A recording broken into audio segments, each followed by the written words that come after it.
Hey friend, welcome back to the podcast Grow with Vibrant Rainbow Gardens.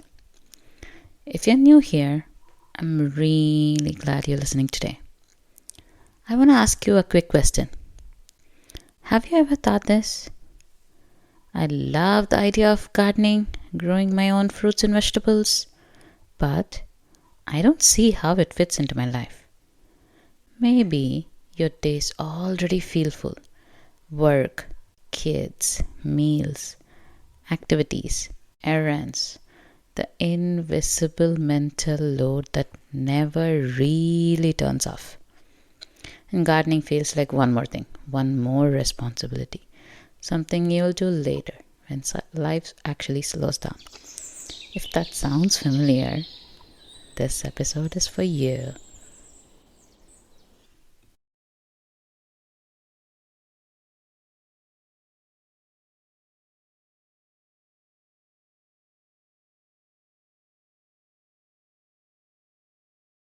Here's what I've noticed after working with so many families and busy parents.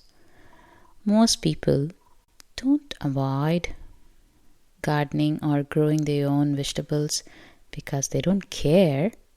They avoid it because they assume it requires long stretches of free time, high energy, constant attention.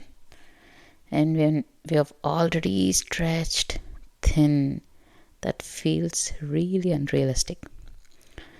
So, this kind of quiet belief starts to form. Maybe this season of life just isn't right for gardening. I want to gently pause right there. Because that belief is incredibly common and it's also based on a myth.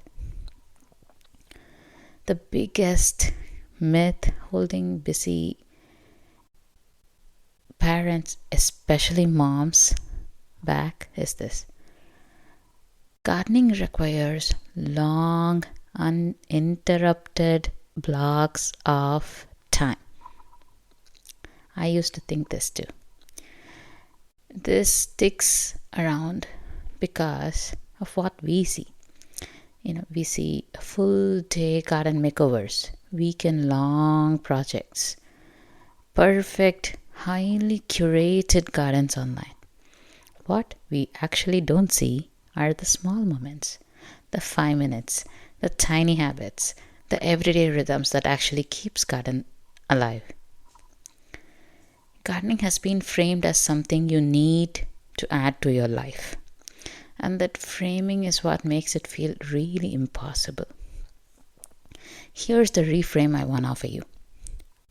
Gardens don't grow because someone has a lot of free time. They grow because someone shows up consistently in small ways. It thrives on rhythm, not intensity. The 5 minutes matter. The 10 minutes absolutely matters. The tiny moments repeated over time matter far more than big bursts of effort. Gardening doesn't need a new schedule, it just needs a place inside the routines you already have.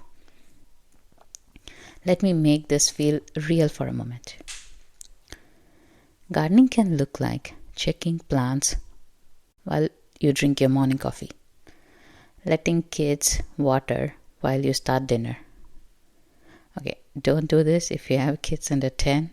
You will end up with more work than less. This is from my own experience. Okay, coming back to the actual examples that I want you to listen. Snipping herbs during meal prep. Taking a quick garden walk while on a phone call. Not everything has to be done at once. Not everything has to be done perfectly. Gardens don't ask for your whole day. They ask for your presence briefly, regularly, imperfectly. Here's what usually shifts when people hear this. They realize they don't need to wait for life to calm down. This season of life, busy, full, imperfect, is not a barrier to grow things. It's the context your garden will grow inside. And when gardening and growing food fits in your real life, instead of competing with it, it starts to feel supportive instead of stressful. Growing your garden can give back calm, connection, slow moments, shared experiences with your kids instead of taking more from you. This rhythm based way of gardening isn't something you're supposed to magically figure out on your own. It's something that can be taught, modeled, supported. When you have a structure, guidance, gardening actually, growing actual vegetables and fruits actually becomes lighter, not heavier. That's something I'll be walking through more deeply in upcoming episodes. So stay tuned.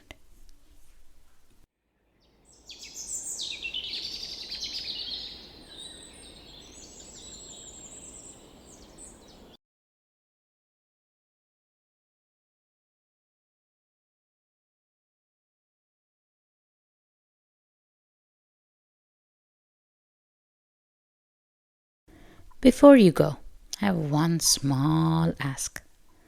And it actually has nothing to do with algorithms or downloads. If this episode made you think of one person, a friend, a neighbor, a fellow parent, or someone who's always said, I want to grow a garden, I want to grow my own vegetables and fruits, I just don't know where to start, would you share this episode with them? This podcast grows almost entirely through word of mouth, and every share helps someone realize that gardening doesn't have to be complicated or overwhelming. It can be gentle, it can fit real life, it can start right where they are.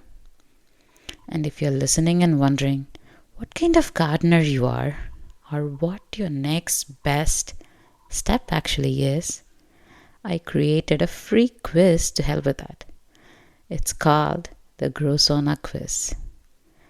And it helps you figure out your gardening style, your biggest challenges, and what will actually work for your season of life.